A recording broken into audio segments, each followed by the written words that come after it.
What does development aid really mean? What does development aid really mean? Does it mean giving money to mobilize against HIV or driving through southern Congo in an SUV? Does it mean the improvement of life since many joined the development enterprise to improve their lifestyle? Does it mean giving 1/10 of 1% of your GNP and having 1/3 of that funded its way to those in need, since most of the aid goes to pay aid agency staff salary?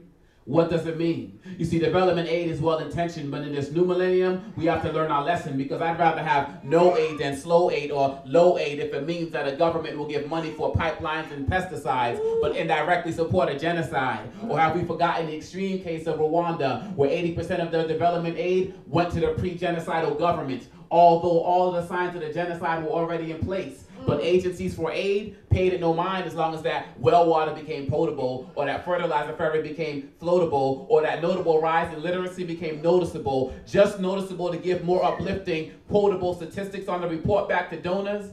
Please, misguided top-down development enforces the politics of exclusion, because in collusion with repressive governments, the poorest of the poor never receive assistance and feels like subsistence farming. And it's quite alarming, because aid agencies never realize their agency in societal conflicts, because they claim to take an apolitical approach. But can't anyone see how misguided top-down development can further encroach on a politically fragmented society and further exacerbate the situation by disempowering the disempowered? And so we have to rethink development, because many of us don't understand what to develop meant in the first place. You see, I'm even calling for a structural adjustment program of structural adjustment programs and other policies that claim to heal our homeland, because development aid doesn't mean you can have real African growth and opportunity when the resources we use don't come from our own community. So until the day when underdeveloped development dreams are redeveloped for developing countries, development aid will never appear to be what it seems. And if we continue to turn a blind eye and a deaf ear to this preventable predicament,